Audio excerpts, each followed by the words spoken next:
Everyone, ఈరోజు mutton Khaleja curry చేయబోతున్నాను. అర్ధ కేజీ మటన్ కలేజా తీసుకున్నాను, శుభ్రం చేసుకున్నాను 3-4 సార్లు. 2 స్పూన్ల అల్లం వెల్లుల్లి పేస్టు, ఒక పెద్ద సైజు ఆనియన్ చిన్న చిన్న ముక్కలుగా కట్ చేసుకున్నాను, 2 పచ్చిమిర్చి, ఒక లవంగ మొగ్గ, 1 ఇంచు దాల్చిన చెక్క, స్టార్, ఇంకా 4 లవంగ మొగ్గలు, 2 బిర్యానీ ఆకులు తీసుకున్నాను. Start the cooking process. Stove వెలిగించుకుంటున్నాను, బాండిల్ పెట్టుకుంటున్నాను, ఆయిల్ పోసుకుంటున్నాను.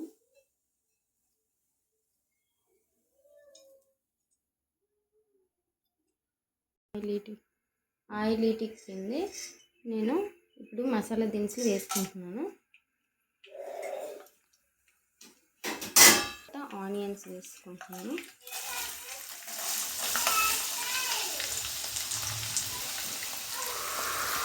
కలుపుకుంటున్నాను.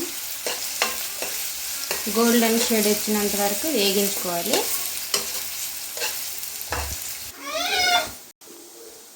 ఈ టైంలో మనం అల్లం వెల్లుల్లి పేస్ట్ 2 స్పూన్లు వేసుకోవాలి.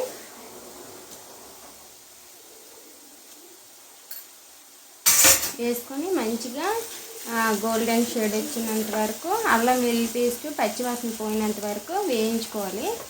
వేయించుకుంటే మంచిగా కర్రీ అనేది ఇందులోనే మనకి రుచి తెలుస్తుంది. అల్లం వెల్లుల్లి పేస్ట్ పచ్చివాసన వచ్చిందంటే అసలు కూర అనేది టేస్ట్ మారిపోతుంది. చూసారా, అల్లం వెల్లుల్లి పేస్ట్ వేగిపోయింది. ఇక్కడ మంచి అరోమా వస్తుంది. ఇప్పుడు కరివేపాకు, ఒక రెమ్మ కరివేపాకు వేసుకున్నాం. చాలా బాగుంటుంది ఫ్లేవరు. ఈ టైంలో 2 పచ్చిమిర్చి తీసుకున్నాను కదా, ఇలా తుంచి వేసుకోవాలి. ఇవి కూడా కొంచెం వేగనిచ్చి, ఇప్పుడు ఈ టైంలో మనం మటన్ కలేజా వేసుకున్నాం. 1/2 కేజీ మటన్ కలేజా కూడా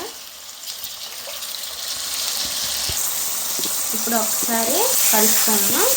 మంచిగా మొత్తం మసాలాలన్నీ కలిసిపోయేలా కలుపుకున్నాం. ఇప్పుడు కలుపుకున్న తర్వాత ఒక 5 నిమిషాలు మూత పెట్టుకున్నాం. ఇప్పుడు మూత తీసుకొని చూడండి, మళ్ళీ కలుపుకోవాలి. ఒకసారి మొత్తం ముక్కలకి అన్నిటికి పట్టేలా కలిపిస్తున్నాం. ఇప్పుడు ఈ టైంలో ఒక 1/2 స్పూన్ పసుపు వేసుకోవాలి. 1/2 స్పూన్. ఇప్పుడు ఒకసారి కలుపుకున్నాం. మొత్తం ఒక్క 2 నిమిషాలు మూత పెట్టుకున్నాం. ఇప్పుడు మూత తీసి ఒకసారి కలుపుకున్నాం. ఇప్పుడు కలుపుకొని 1 స్పూను సాల్ట్ వేసుకున్నాం. అంటే టేస్ట్ని బట్టి వేసుకోండి. మీరు కొంచెం తక్కువైనా పర్వాలేదు, తర్వాత వేసుకోవచ్చు. ఎక్కువైతే మళ్ళీ ఇబ్బంది కదా. సాల్ట్ వేసిన తర్వాత ఒకసారి కలుపుకోండి. ఒక పెద్ద స్పూను కారం వేసుకుంటున్నాను. మీకు కారం తక్కువైతే తక్కువ వేసుకోండి, ఎక్కువైతే ఇంకొక 1/2 స్పూన్ వేసుకోండి. నాకైతే సరిపోతుంది. ఇప్పుడు కలుపుకున్నాం. మొత్తం ముక్కలకి అన్నిటికీ పట్టేలా కలుపుకున్నాం కారం కోసం.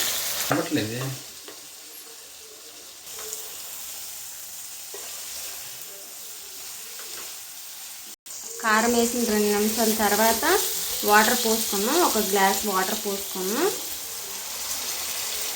వాటర్ పోసుకొని ఒకసారి కలబెట్టుకొని ఒకసారి ఇలా అటు ఇటు తిప్పుకుంటూ, 1 గ్లాస్ సరిపోతుంది, తిప్పుకుంటూ మూత పెట్టుకున్నాం.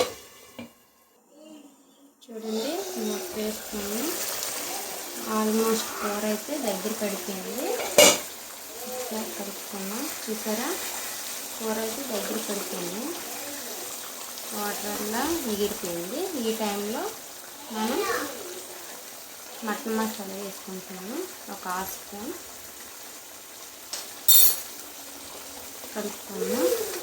ఒక్క 2 నిమిషాలు ఇలా ఉంచుకొని ఈ టైంలో గ్యాస్ ఆపేసుకున్నాం. అయిపోయింది కూర రెడీ. ఈ ఇది కర్రీ అన్నం, చపాతీ, బిర్యానీ దేంట్లోనికైనా పర్ఫెక్ట్గా ఉంటుంది. ఒకసారి ఇలా ట్రై చేసి చూడండి, మీకు నచ్చుతుంది. ఎలాంటి వాళ్ళకైనా నచ్చుతుంది.